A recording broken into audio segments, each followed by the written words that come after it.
Assalamualaikum warahmatullahi wabarakatuh. Halo Sobat Pembelajar, kembali lagi dengan saya Umaya di channel Learn With Us.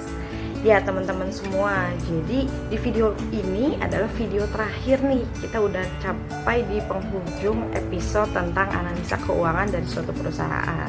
Di video kali ini, video yang ketujuh, kita akan ngebahas tentang aksi-aksi apa saja sih yang dilakukan oleh perusahaan atau corporate action dilakukan oleh PT Kalbe Farma ini dalam rangka meningkatkan kinerja keuangan dan nilai perusahaan.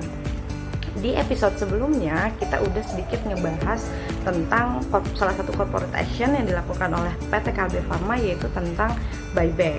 Nah, di video kali ini kita akan membahas beberapa nih corporate action yang dilakukan oleh PT Kalbe Farma di tahun 2022.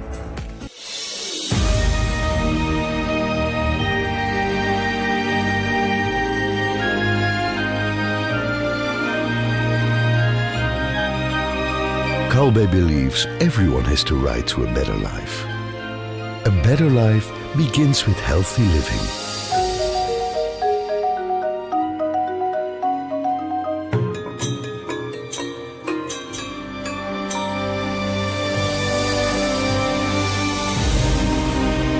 Healthy living enables us to make our dreams come true, achieve our goals in life, build a happy family, and a healthy generation. Sebelum kita masuk ke dalam pembahasan di video kali ini, lagi-lagi saya ingin mengingatkan nih kepada teman-teman bahwa video ini dibuat dengan tujuan untuk semata-mata hanya untuk pembelajaran, bukan untuk memberikan saran ataupun rekomendasi dalam hal teman-teman pengambilan keputusan mengenai investasi teman-teman sekalian. Yuk, tanpa berlama-lama kita lanjut ke pembahasan di video kali ini. Check it out.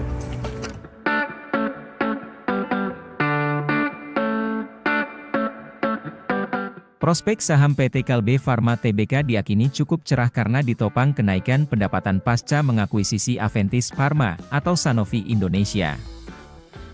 Emiten farmasi ini akan menuntaskan proses akuisisi Sanofi tersebut pada Oktober 2022 ini. KLBF akan mengambil alih 80% saham Sanofi Indonesia dengan membeli kepemilikan saham Sanofi Aventis Participations dan Hooks GmbH. Ekspansi KLBF ini diharapkan bisa meningkatkan penjualan. Analis Maybank Sekuritas Indonesia, Willy Gautama menilai, akuisisi Sanofi menunjukkan ambisi KLBF menjadi perusahaan terdepan dalam industri farmasi Indonesia. Willy menaikkan perkiraan penjualan divisi obat resep pada tahun 2022 dan 2023 masing-masing sebesar 3% dan 8% menjadi Rp6 triliun dan Rp7 triliun. Salah satu pendorong proyeksi kenaikan pendapatan divisi ini adalah akuisisi bisnis obat resep Sanofi oleh KLBF. Divisi ini juga didukung oleh perkembangan bisnis biosimilarnya. Akuisisi ini dapat membuka gerbang kolaborasi research and development dan akuisisi produk Sanofi, analis Maybank Sekuritas Indonesia, Willy Gautama. Willy mempertahankan rekomendasi beli saham KLBF dengan target harga Rp2.200. Sementara itu, analis Trimegah Sekuritas Heribertus, Ariando mengatakan, akuisisi Sanofi dapat meningkatkan pertumbuhan penjualan tahunan KLBF sebesar 3% hingga 4%, menurut pengakuan manajemen. Selain akuisisi Sanofi, KLBF juga memiliki pengembangan bisnis lainnya. Di antaranya pengembangan pembuatan obat biosimilar yang berfokus pada kanker, dengan menjalin kemitraan bersama perusahaan obat asal Korea, Genesin. Dengan pertimbangan ini, Ariando menilai target pertumbuhan pendapatan penjualan yang dipasang di level 11% sampai 15% akan tercapai. Trimegah Sekuritas mempertahankan rekomendasi beli saham KLBF dengan target harga Rp2.000. Risiko rekomendasi ini yakni pelemahan nilai tukar rupiah, pelemahan daya beli, dan permintaan biosimilar yang buruk, analis Trimegah Sekuritas, Heribertus Ariando.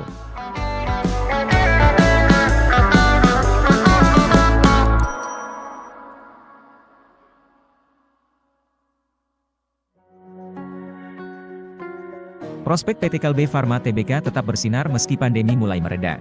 Salah satu penopangnya adalah hasil akuisisi Aventis Pharma atau Sanofi Indonesia yang akan kelar pada Oktober 2022.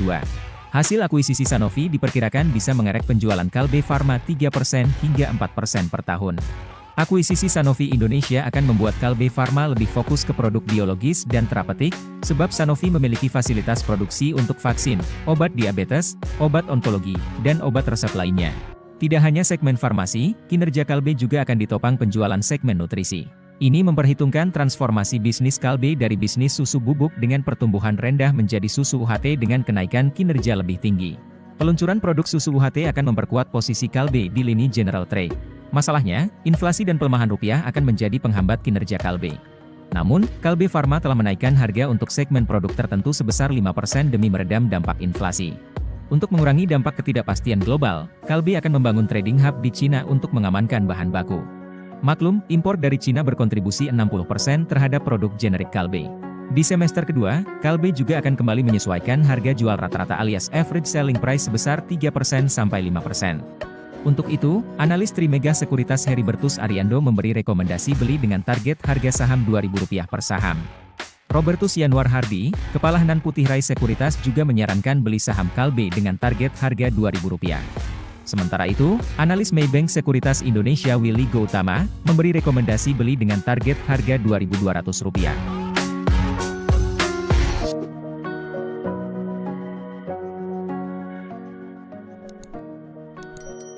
Nah, itu dia teman-teman, tadi pembahasan tentang apa saja sih yang dilakukan oleh PT Kalbe Farma dalam rangka meningkatkan kinerja keuangan dan nilai perusahaannya. Udah nggak kerasa nih kita membahas ya tentang analisa keuangan dari PT KLBF, kurang lebih ada 7 video. Terima kasih atas perhatian teman-teman semua.